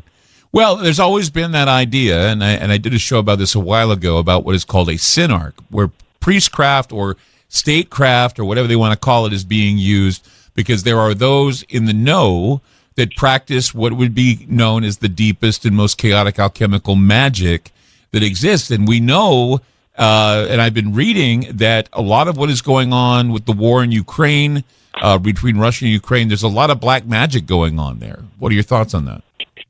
Well, I do know this, that there is no more powerful nation on earth with an underlying black magic consensus than the Soviet Union and particular Russia. You know, Rasputin, I'm sure you know who he was, what he did. Once he handed the world over to the Bolsheviks, and it went on from there into the Soviet Empire, there has been this undercurrent. Now, let me just say, I've spent a lot of time in Ukraine. Over the last dozen years, I've probably been to 50 or 60 cities in Ukraine. Yeah. I know the people. I'm into Russia. I've been all over Russia. And when you go from Ukraine to Russia, it's a very different world. Russia really does believe it is their divine right to rule on this earth. I remember one time, back in the 19th century, they were the most powerful nation on the planet, and they want to get there again, and they will stop at nothing to get there. Yeah, that seems to be what I've been reading, is that it's that the magic and the Orthodox faith has always been the idea that we are God-given, God-chosen to rule the planet because we have the resources to do so, and we will do so. And it's they have done so. Well, right, yeah, go ahead. I was just going to say, but it's this combination of this established religious power and the whole Rasputin black magic thing. Let's remember, that was what really brought down the Tsarist Empire, was the Tsar Nicholas. He had conceded almost every political system to the black magician Rasputin. So this thing got filtered into all of Russia's society, and if you take that and their kind of manifest destiny attitude of we have the right to rule the earth, you got a very dangerous force to be reckoned with who would not hesitate to spin us into nuclear chaos. What about Helena Blavatsky and her movement? She was Ukrainian, and she too had the movement of magic and using it, astrology and things of that nature, to try and change the minds of people in that area. And her effect on a lot of viewpoints have been passed on for centuries. Yes, Helena Petrovna Blavatsky. She's probably one of the most powerful spiritualists and manipulators of black magic outside of Rasputin that has existed in that part of the world. You're absolutely correct. And to this day, there are people who follow her, and she made no bones about getting her powers from dark demonic forces that she had encountered in various parts of the Far East. So, we're facing a religious system, a political system, and all of this seems to be coming together. Right. Really what the Bible says is likely to happen. But when you take also this whole meta-universe, artificial intelligence thing, and you marry those two things together, it truly is Orwellian. It's true. And how is it that we get the AI to work and be more human? We try to find a way, and this is why scientists now are looking into panpsychism. They're saying that if we can find the consciousness of the human mind, if we can find that consciousness and download it into a system, we would have the perfect artificial intelligence. And it just seems as though that, like, once again, it's like that reversed exorcism. You go into a room and you have a spirit put into you, not taken out of you. It's like when Jesus cast the spirits or the demons into the pigs. They do the same thing with leaders. They do the same thing with other people, just casting these fourth dimensional beings into them, and they rule the world. Well, you can get a demon a lot of different ways, and as an exorcist, I'm constantly seeking to, as I work with people who are tormented by evil spirits, what was the way that the spirit entered to them. And most generally, it was either through some severe trauma or some intergenerational evil of ancestors who were into all sorts of horrible things. But now, what you're telling us is it's moving beyond that to a deliberate effort to demonize on a mass scale an entire population. Yeah, that mass formation psychosis is what they call it. Bob Larson with this. We'll be back with more. 503-225-0860. Give us a call if you want to ask Bob a question or if you have anything on your mind you want to talk about. 503-225-0860. We'll be back.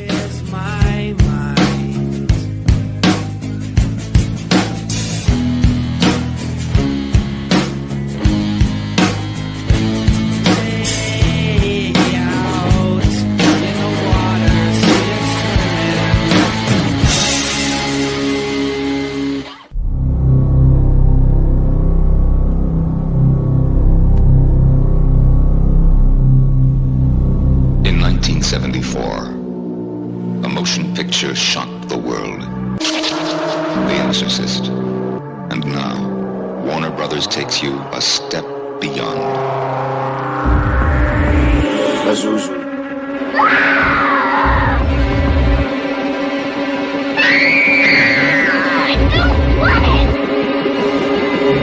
Keep away! The silence mine! The person inside of Reagan? Who are you? Death, be not proud. Though some have called thee mighty and dreadful, thou art not so. Wish I could tell you not to be afraid, but I can't. Azusa. Kokuma. Azusa. With the most terrifying vision of all. Thou soonest our best men with thee go, rest of their bones and souls delivery. But those thou dost thinkest thou dost overthrow.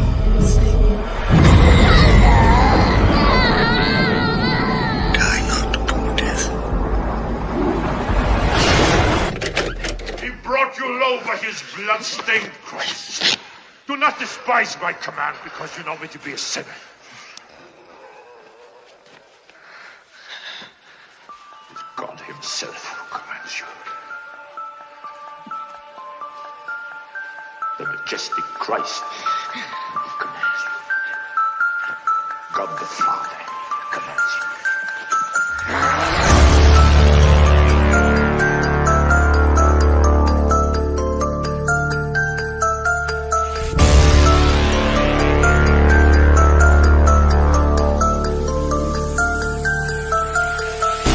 I'm Clyde Lewis. You're listening to Ground Zero. Tonight, the Reverend Bob Larson with his Exorcist. Talking about, it's official, The Exorcist is going to get a reboot. Or actually, we're getting sequels made. 3 more, $400 million to secure the rights for the new Exorcist. It will be out on Friday, October the 13th, 2023. It's going to be a massive reboot of The Exorcist. And, of course, again, Bob, and it's putting us in the mindset of sort of a predictive programming, revelation of the method, of the idea that the devil is alive and well, and they're going to resurrect the whole story. In fact, Ellen Bernstein's coming back to reprise her role of Chris McNeil. It's amazing. Well, I hope that they have a better conclusion than they did the first time around, because I didn't like the idea. And I don't know of any priest exorcist who does, that the priest had to kill himself to save the life of this individual. That's not what happens. Through Christ, through the power of God, we can defeat the devil, and we don't have to give in to his plans to kill somebody to get rid of him. So I didn't like that in it. I hope they change it. Well, I hope so too. I mean, there's so many different versions. There was the prequels. There was So the Exorcist is never going to leave us. As long as there's a cash cow in the devil, there's certainly going to be $400 million is a lot of money to secure the rights to a movie. I want to go to a few calls right now. Let's go to Derek in Massachusetts. Hey, Derek, you're on with Bob Larson. Go ahead. Hey, Clyde. Hey, Bob. Really great show tonight. Thank you. Clyde, just amazing show. So real quick synchronicity. What I'm about to say, I don't want to make it seem like this is anti-trans in any way. It just got me thinking of a synchronicity real quick. So during the show, I searched for DID, and it came up with an article from a trans website about a graphic novel called Them, speaking in the third person.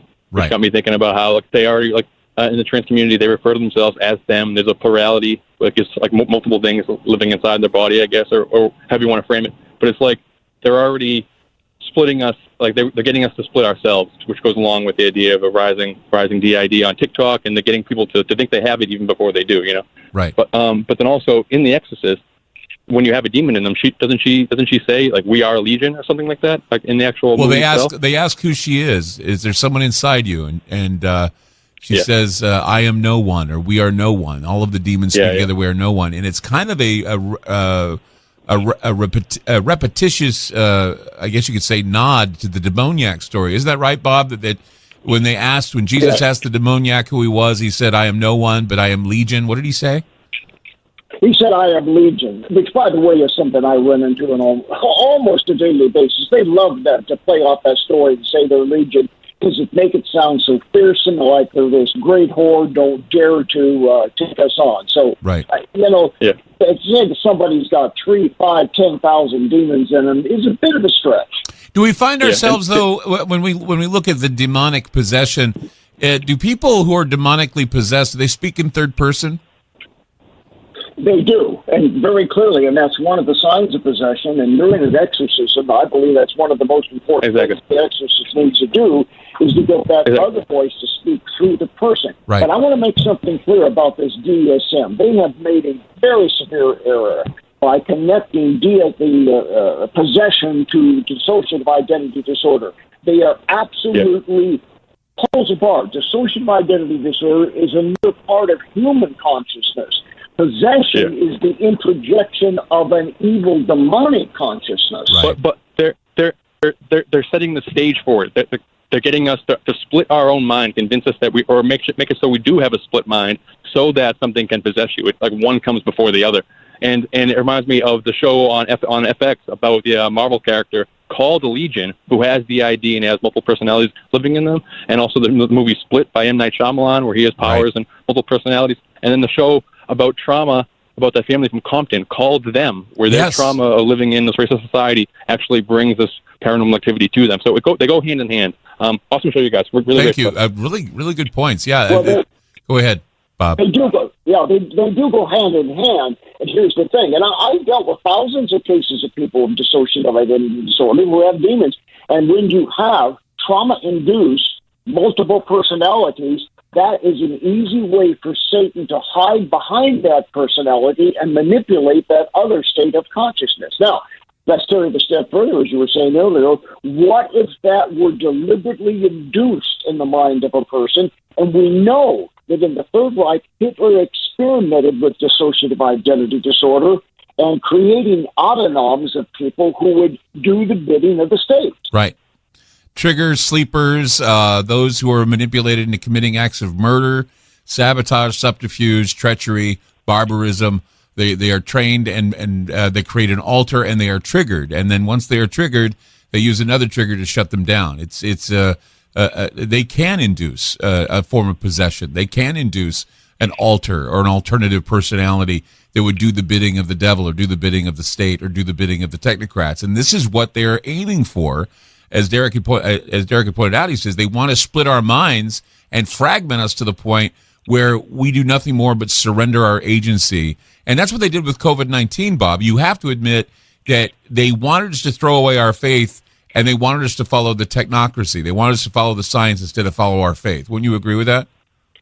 I do agree with that. I have dealt with cases of people who had ancestors who were part of the Nazi movement.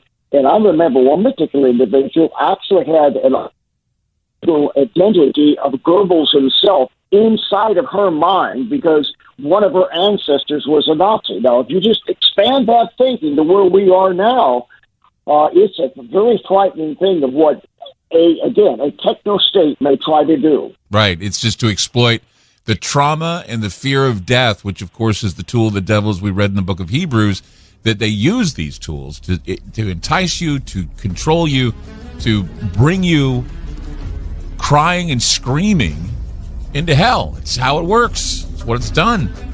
503-225-0860. More calls with Bob Larson tonight on the program. Stay tuned. We got a whole lot more to get to.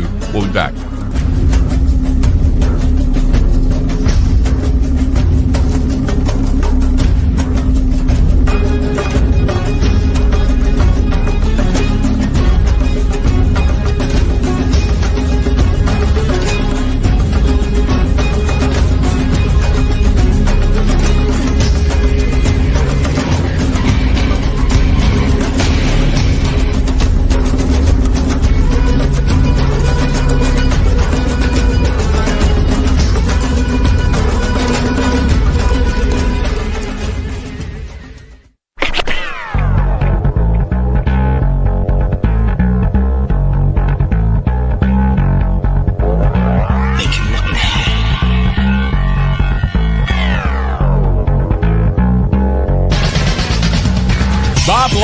With us tonight on Ground Zero. So glad to have him on the program, talking about exorcism, reversed exorcism, why we are in the situation we're in. We're going to go to the calls. 503-225-0860. Let's go to Arlene in California. You're on with Reverend Bob Larson. Go ahead. Hello. Hi, Clyde. Thank you so much, both of you, for taking my call tonight. So I'll get straight to the point. So I grew up in Southern California, Mexican-American family. My brother and I were about a year apart, and our parents, they quickly delved into drugs when we were little kids. And I can remember about the age 3, 4, 5 years old, my brother and I used to just be horrified. It's making me shake just thinking about it. We would see when our parents were on drugs, we could actually see what we believe in our young minds was a demon and the devil. We would cry and tell our mom, you're gone, like our mom is not there. We see the devil in your face. We used to see our father like that. They would literally morph into, I can't even explain it, whether to us it looked like legit, like the devil. Both of them, we would point it out to family members and say, look, can't you see it? Can't you see it? And other people in our family could not see what we were seeing. We were just completely horrified. Throughout the years, we saw a lot of bad things. We saw a lot of black shadows. We never understood what was going on. When we would try to share this with our family, they would look at us like we were just crazy little kids. But I know what we saw was real. And my mom and dad went through a lot. They overdosed a few times. Me and my brother brought our mother back. My father never believed in any of this. He thought we were just crazy kids. As we got a little older, we stopped actually seeing the faces in them. We stopped seeing, demons inside of them. But we continued to see black shadows throughout our whole entire life. Fast forward a bit, both my parents both of them, they both succumbed to cancer by the age of 50. So the crazy part about this is when my father was on his deathbed, he told me that he saw this black shadow and that it was coming for him. And that's when I realized that this thing that we saw in both of them was literally there for them. But it got them. It got them both. Both of my parents ended up with cancer at the same time. They weren't even married anymore, and they both got cancer at the same time. They were both in chemo together, and they could not stand each other. But something just brought them together at the very end, and unfortunately, it took them. So my brother and I, we took two separate paths in life. My brother ended up also addicted to drugs, and he's in and out of prison, and I became a police officer. And to this day, what we saw and how we grew up is just always been a question in my mind. What did we see? Was it real? And were we really looking at a devil? What do you say to that, Bob? I say she absolutely was seeing spirit possession. Drugs, historically, throughout history, have been ways of opening the consciousness, allowing spirit possession. It's very tragic. I really would like to be able to help you. Why don't you go to our website, boblarson.org, and consider the possibility of having some type of virtual session with me, letting me talk with you further about it and define it. My concern is for you, ma'am, that even though you rejected this, it was a terror to you, you nevertheless were in that environment. And some of this stuff may have slimed off on you. Not that it's turned you into the bad person that your parents were, but it may still be after you to destroy you the way it destroyed them. And you need some serious exorcism prayers to help you get past that. That's generational possession. It's very real. They did a study saying that survivors of the Holocaust, their children were affected by the Holocaust as well. So, Arlene, I would go to boblarson.org and talk with Bob about it. I'm sure he would help you. I am 100% open to it. I just have to say, Clyde, when I went online and I saw the face tonight's show on your website, the little face of the little kid, that is literally, God, it gave me a flashback of looking at my brother, because that was the horror. That's literally the horror we had on our faces when we saw what we saw. It just brings me to tears. Thank you. Oh, thank you for calling. I well, appreciate you sharing. No matter what the DSM manual says, Clyde, this is a real person with a real life experience. Yes. With empirical reality, and you can't argue against that. Imagine your parents being so contorted by drugs they shapeshift. It's kind of a terrible. It's a creepy thing to think about. Let's go to Russell in Kansas. Hi, Russell. You're on with Reverend Bob Larson. Go ahead. Yes, sir. Yes, I wanted to.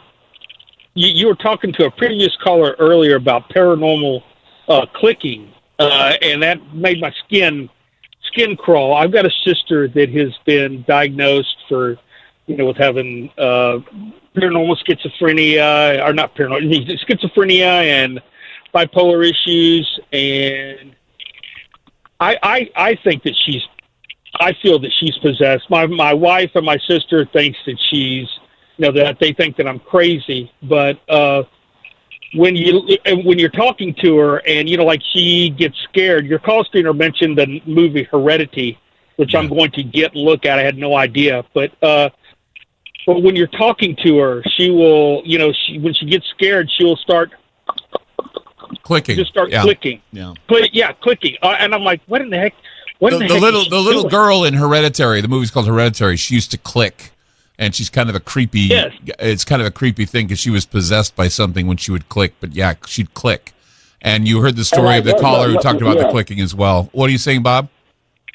Well, I'll be saying that I've run into that sort of thing many, many times. Now, we've got to be very careful when we begin to make a diagnosis that someone has a demon as opposed to a mental health issue. But often the two go together. And sometimes what demons will say to me over and over again, I am a spirit of insanity in their mind, trying to take their consciousness over. And the clicking sound, I've run into that on many occasions. That doesn't necessarily mean somebody has a demon. It can be psychoneurological. But I think you're on to something, sir, and somebody needs to get this family to somebody like me who knows what they're doing and to try to find out what's going on. BobLarson.org? Yes, sir. Okay, I will. I want to tell you when my sister was facing eviction, my sister and I went over to go and help her. We knocked on her door. She eventually answered the door, and it's like her eyes were black. Yeah. And, she said, get you out of here, in like a totally different voice, and slammed the door. And I was like, whoa. Yeah, those are the things that happen. It's a classic possession. BobLarson.org. Go there, Russell. I'm sure Bob would be able to make some time for you. Bob, we're running out of time, but I just want to say that it looks as if this type of radical evil is real. We even had this killer in Buffalo talking the third person in his manifesto, so it's almost as if he was possessed by something other than, it's just more evident to me that this reversed exorcism is happening where people are allowing demons into their bodies to commit acts of murder, to commit acts of cruelty. And I think that it's really sad when you seek out demons rather than try to banish them. Bob, thank you so much for your hard work. Thank you so much for being on the program tonight. Always a pleasure to have you on.